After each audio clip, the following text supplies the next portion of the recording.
meses del gobierno de Mauricio Macri empezaron a aparecer ciertos discursos muy fuertes por parte del elenco gobernante. En aquel momento uno de los pioneros en esta práctica negacionista fue Darío Lopérfido, que empezó a repetir una y otra vez que los desaparecidos no habían sido 30.000, y en esos días en Radio Caput había una persona que empezó desde estos micrófonos a hablar fuertemente acerca de lo que es el negacionismo, ¿no? Se trata de Valeria Tuz. Ella es abogada, egresada de la Facultad de Derecho de la Universidad de Buenos Aires, es doctora en Derecho Penal, es magíster en Derecho Internacional de los Derechos Humanos, es especialista en Derecho Penal, entre otras cosas, y bueno, no solamente se limitó a hablar y a escribir algunos temas, sino que terminó publicando un libro que, si no me equivoco, fue en el 2020 que lo publica, un libro justamente sobre negacionismo y derecho penal. Ese es el título del libro, y está en comunicación telefónica con nosotros Valeria. ¿Qué tal, Valeria Tuz? Juan Martín te saluda desde Radio Caput. ¿Cómo estás? Hola Juan Martín, ¿cómo estás? Buen día. Un gusto, por supuesto, hablar con vos, Valeria. Y bueno, me interesaba capaz, no sé si tuviste la oportunidad de escuchar a la vicepresidenta ayer cuando hizo referencia al tema del negacionismo, pero bueno, me interesaría a mí hablar con vos acerca de cómo es esto digo, cómo podría ser una ley que de algún modo penalice el negacionismo, ¿no? Porque uno, desde el sentido común, piensa que por un lado jamás podría estar de acuerdo y jamás podría dejar de repudiar expresiones como las que poníamos recién a modo de ejemplo, que empezaron a proliferar en algún momento, que negaban la existencia de 30.000 desaparecidos y que al día de hoy de repente vuelven a surgir. Pero por otro lado uno se pregunta, ¿está bien generar una sanción ante quien lleva adelante una conducta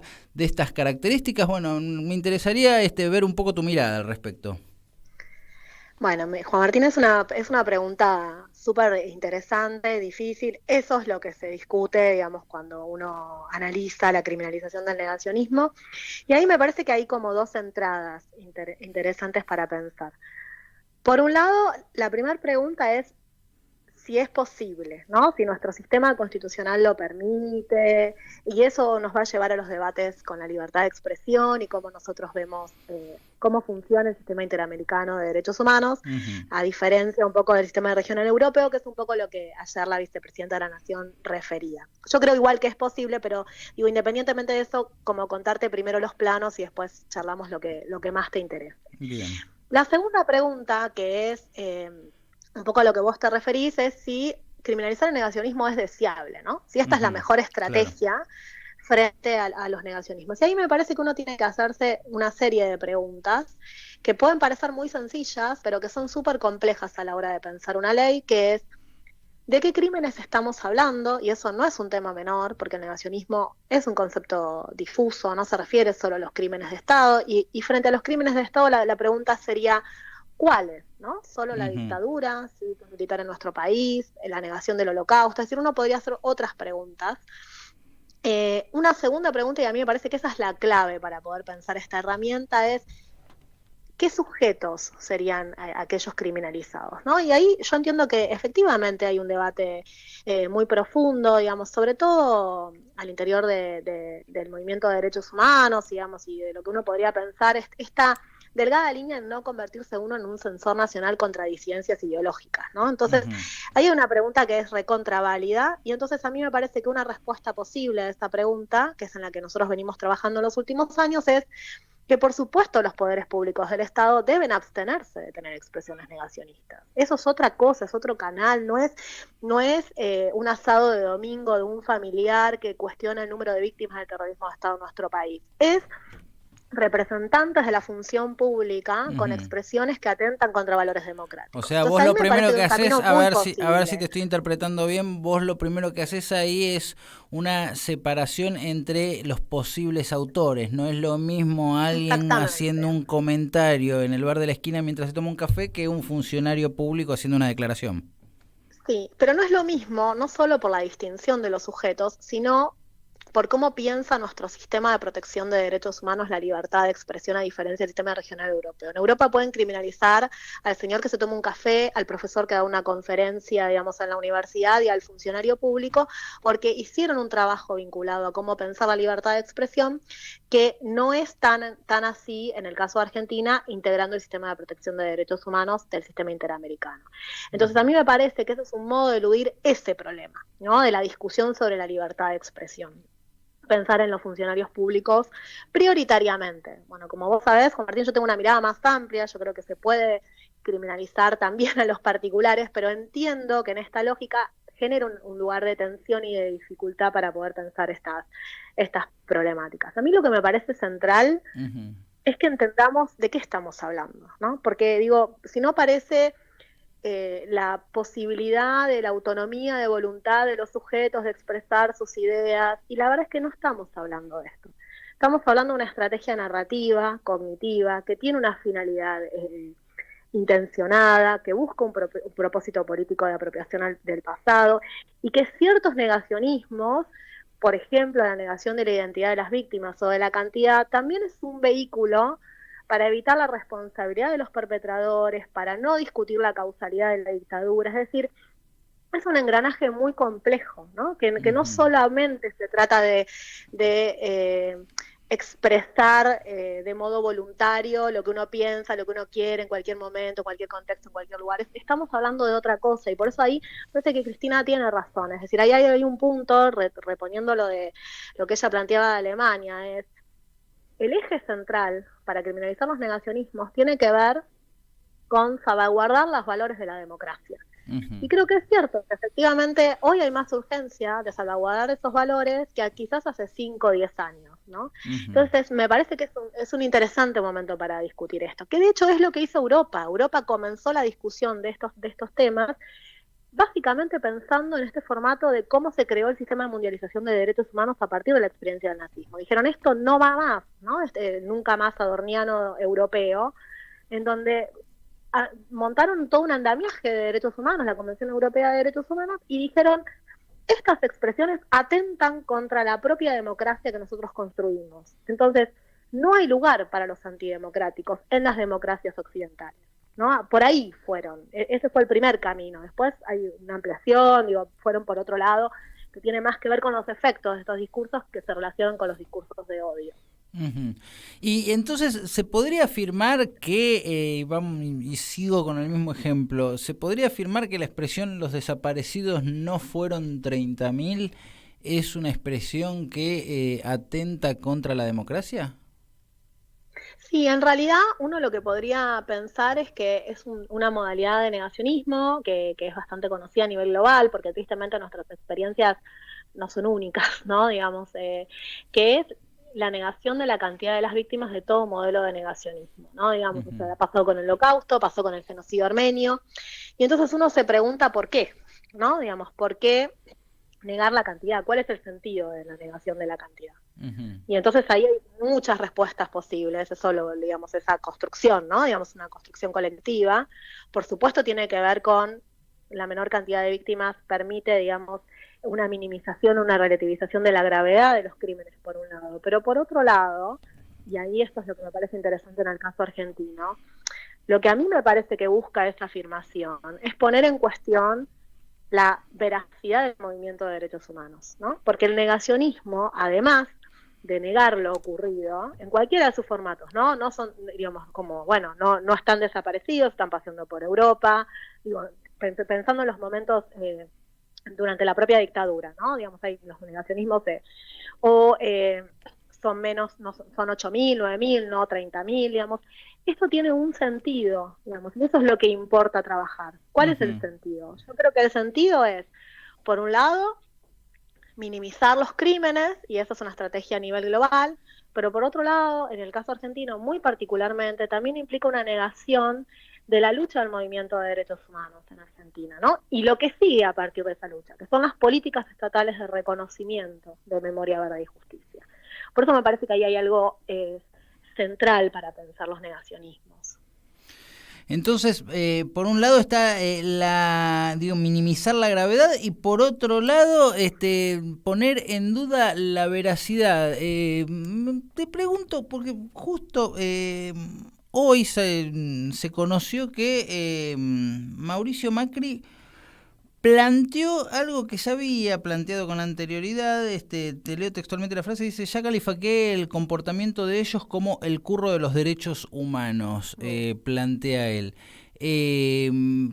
¿Podemos de algún modo estar hablando de lo mismo? ¿Hay negacionismo ahí? ¿Hay algún, podría haber algún tipo de conflictividad más allá de las opiniones que uno pueda tener a favor o en contra de un tema determinado con esa expresión del expresidente? Bueno, eso es súper importante. Yo ahí te voy a contestar como abogada, no puedo evitarlo. Y es una mirada más restrictiva, ¿no? de los comportamientos, independientemente de la valoración subjetiva que uno tenga de esas expresiones. Porque si no, efectivamente, el problema que tiene esta herramienta, recurrir a la herramienta penal, que también saquémosle el peso del concepto de la herramienta penal, ¿no? Uno puede pensar modelos de justicia restaurativa, puede pensar en capacitación en derechos humanos de funcionarios, puede pensar en clave la ley Micaela, que como nos ha aportado los feminismos, es decir, no necesariamente el formato es prisión, ¿no? Y esto también, para dejarlo en claro, ¿no? Digamos, uno puede pensar en otras opciones más compatibles con el sistema interamericano, pero aún así, es cierto que nosotros los abogados decimos así, ¿no? Hay que cerrar el tipo penal, que es la descripción de esa conducta que está prohibida u ordenada por la norma.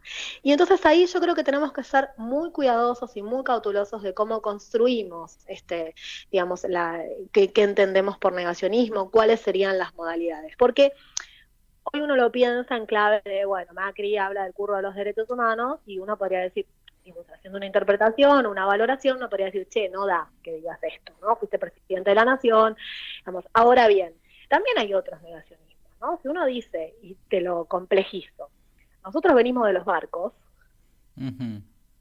también puede ser un negacionismo del genocidio indígena. Claro. Entonces, ojo con eso, ¿no? Hay que ser cuidadoso. La herramienta penal tiene que ser, aún que estoy a favor de esa herramienta, creo que tiene que ser súper restrictiva, ¿no? Porque en ese punto, hay una delgada línea, ¿no? Entre no convertirse en un censor. Por supuesto, lo de censor te lo digo en términos coloquiales, porque nunca implicaría censura previa. Lo que implica es poder determinar, nosotros como sociedad entendemos que nuestro nunca más significa nunca más a la violencia política, y en esa clave, cualquiera que atente contra estos valores de nuestra construcción del nunca más, va a tener una sanción, con la libertad profunda de hacer lo que cada uno quiera, como cualquier otro delito del Código Penal, ¿no? No implicaría nunca una censura previa. Claro. Sí, se me ocurre capaz, me parece muy interesante este contraejemplo que planteabas recién. Se me ocurre capaz que un elemento ahí podría ser, al momento de diferenciar una expresión de la otra, es la intencionalidad, ¿no? Es decir, en el caso de la expresión del curro de los derechos humanos, uno podría ver cierta sistematicidad de un concepto que se reitera, se insiste de un modo y otro para tratar de deslegitimar un movimiento determinado. Y en el otro caso, en el de fue Alberto Fernández, que en su momento dijo, los argentinos venimos de los barcos, capaz me equivoco, ¿no? Pero a uno le da la sensación de que tiene más que ver con cierta torpeza, porque después no hubo una insistencia. Es más, se me ocurre que la verdad que te mandaste cualquiera, fue una burrada lo que dijiste, posiblemente hasta uno se imagina a una persona diciendo, sí, la verdad que fue una burrada, ¿no? Me parece que ahí capaz podría haber una diferencia. Sí, por supuesto, la discusión sobre la intencionalidad en este tipo de delitos es fundamental, porque de hecho uno podría generar una instancia de retractación, ¿no? Que implica decir, me mandé no me di cuenta, pido disculpas, eso seguro, de todos modos yo vuelvo a la idea de pensar, viste, esas 2 o 3 preguntas que te decía al principio, ¿no? Como qué crímenes, qué sujetos y el para qué lo hacemos, era la otra pregunta que un poco la estuvimos conversando ahora, y entonces en el qué crímenes es importante trabajar en los negacionismos de los crímenes de Estado, cerrar la conducta, porque puede generar mucha discrecionalidad / arbitrariedad. Entonces, en esa clave me parece que tenemos que hacer como ponernos a pensar más colectivamente, digamos, sinceramente, qué es lo que estaríamos criminalizando, ¿no? ¿Cuál es el objeto de la negación? No cualquier negación que nos cae mal permite, digamos, la aplicación de un delito como tal, porque por supuesto está en discusión la libertad de expresión. Entonces también tenemos que ser cuidadosos. Eso que yo te decía, que hay como una doble mirada, que es si esto es posible y si es deseable, ¿no? Claro. Entonces, también tenemos que dar respuesta si es posible, ¿no? Porque lo peor que nos puede pasar, digamos, y esto para explicitarlo más en una cuestión de política criminal, es que se litigue a la Corte Interamericana de Derechos Humanos, en el ejemplo que vos das, que Macri con sus abogados litiguen en la Corte Interamericana de Derechos Humanos, y que la Corte Interamericana de Derechos Humanos diga, esto cercena la libertad de expresión de Macri. Entonces, digamos, hay que diseñar, digamos, lo que se llama litigio estratégico, ¿no? Poder pensar para qué hacemos lo que hacemos, cuál es el sentido, la finalidad. Sí entiendo la urgencia, bueno, Juan Martín, vos lo sabés, yo hace muchos años que trabajo en este tema y lo vengo planteando con mucha preocupación hace muchísimos años, pero yo además creo que hoy se da algo aún más grave, que es cómo los viejos negacionismos, ¿no? Lo que uno podría pensar los negacionismos de los crímenes de Estado, se anudan con nuevos negacionismos de las agendas de derecha que lo que intentan es políticas regresivas en la ampliación de derechos. Entonces, creo sinceramente que es la madre de las batallas. Es decir, digamos, yo tengo una mirada distinta de qué hacer con los discursos de odio. Me parece que la herramienta penal no es la herramienta idónea al inmediato. Ahora, No es la herramienta idónea. En un discurso, no, es una herramienta posible, pero creo que ahí hay que trabajar muchísimo más en cómo digamos, hay herramientas administrativas posibles vinculadas a recursos que tiene la ley de medio para lo cual debiéramos reponerla, ¿no? Digo, Claro. para empezar. En un segundo plano, yo creo que con los discursos de odio hay que trabajar en el formato de la ley Micaela, es decir, prácticas pedagógicas, educativas, en escuelas, digamos, y también en todo caso la posibilidad de cursos obligatorios, ¿no? Para funcionarios públicos y demás, y por supuesto lo que ya está vigente, que es la ley antidiscriminatoria, digamos, todo esto que ya existe. Claro. Pero sí me parece que es momento de pensar qué hacer con el negacionismo, ¿no? Porque por supuesto uno puede contestar, y es lo que se suele decir, que esto ya está en el Código Penal, en la figura de la apología del delito. Y como abogada te podría decir que, ok, es cierto que uno puede circunscribir esto en la apología de delito. Ahora bien, y es la tercera pregunta, ¿para qué entonces criminalizaríamos al negacionismo? Y a mí me parece que lo haríamos para que nuestro nunca más como sociedad quede absolutamente claro. Y ahí creo que Cristina tiene razón. Es un momento de volver a darnos ese debate. Te hago una consulta, Valeria. Los antecedentes en los cuales efectivamente se establecieron penas para quienes llevaran adelante discursos negacionistas, ¿conoces algún tipo de estudio, si es que existe ese estudio, que haya analizado qué resultados generaron estas prácticas? Mirá, me lo suelen preguntar. En general no hay estudios de timing de eficacia, ¿no? Digamos, de estas expresiones. Ahora, yo me voy a asumir la pregunta, digamos, de modo negativo. Y es decir, no necesariamente la herramienta penal va a ser una herramienta eficaz, porque si nosotros entendemos el negacionismo como una práctica discursiva que tiene un propósito político particular, yo no tengo ninguna duda de que los negacionistas no se arrepienten de lo que dicen. Entonces uno, si lo piensa en un formato de resocialización y demás, ¿no? Y claramente no sería una herramienta idónea, ¿no? Claro. Digamos, por eso digo, hay que complejizar la discusión. Ahora, yo no creo que el destinatario, más allá de que sea el sujeto concreto que va a tener, digamos, la posibilidad de sanción, y te repito, uno puede pensar sanción en términos de justicia restaurativa, que es otra cosa. No creo que ese sea el destinatario. Yo creo que el destinatario, digamos, de la decisión de criminalizar el negacionismo somos todos nosotros, la sociedad posgenocida que conformamos. Entonces, ¿qué valores decidimos proteger y ante qué decimos esto no? Digamos, me parece que esa es la herramienta adecuada. Por eso te digo que no necesariamente podríamos incluso, digamos, sortear la cuestión de la prisión. Digamos, estoy de acuerdo con que es un debate interesante para dar. Pero entonces, circunscribiendo a funcionarios públicos, obligándolos a una capacitación en derechos humanos y en la inhabilitación para el ejercicio de la función pública durante un periodo, una dimensión temporal del tiempo, eso no genera problemas con la libertad de expresión. Al contrario, implica un reaseguramiento de la democracia.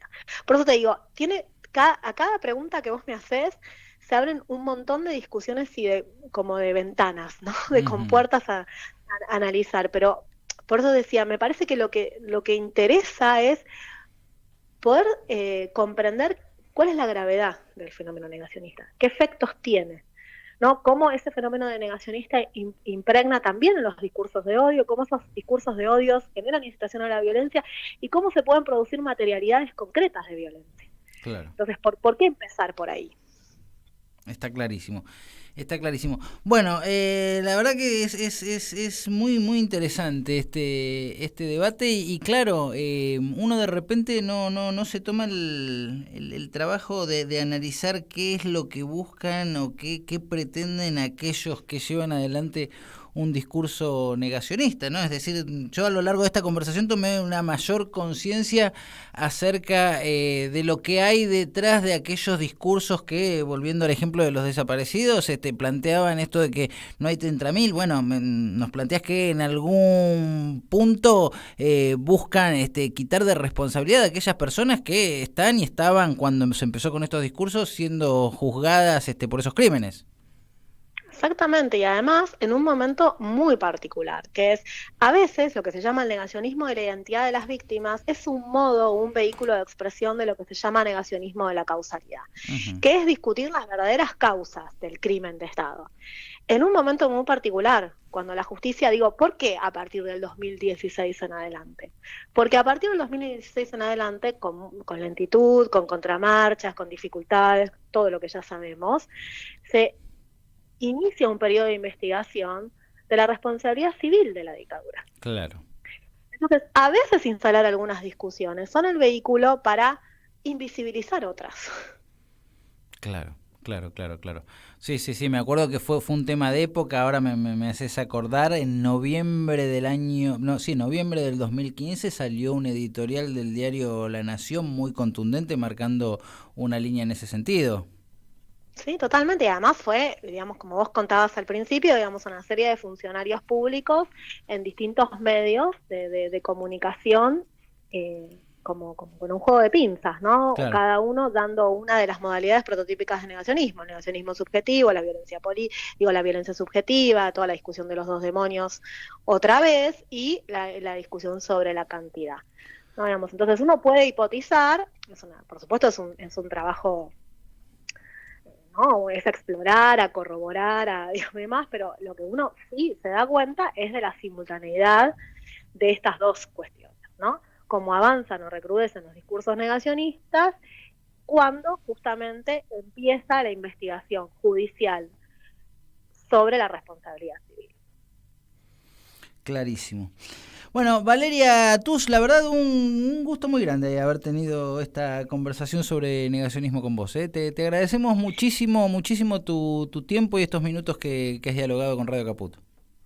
No, gracias Juan Martín, a vos y a todos los compañeros de Radio Caput. Un abrazo muy grande y bueno, y si te interesa profundizar este tema, claro, ella publicó un libro que se llama Negacionismo y Derecho Penal, sí, un libro con prólogo de Mónica Pinto, de editorial Didot, ¿sí? Valeria Tus con H, una H entre la T y la U, es T-H-U-S.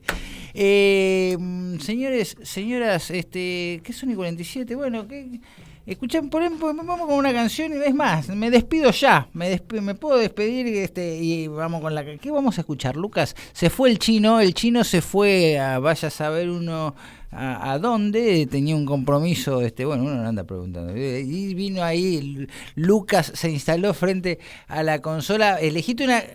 de todos los lados del mostrador, Lucas va de un lado para el otro. Bueno, elegiste una canción que no sea de Charly García, no vale de Charly. Vamos. Bueno, ya la eligió Lucía de la Furcade. Bueno, vamos con esa y nos despedimos. Entonces, señores, señoras, nos volvemos a encontrar mañana miércoles a las 11 de la mañana, como todos los días. Chau.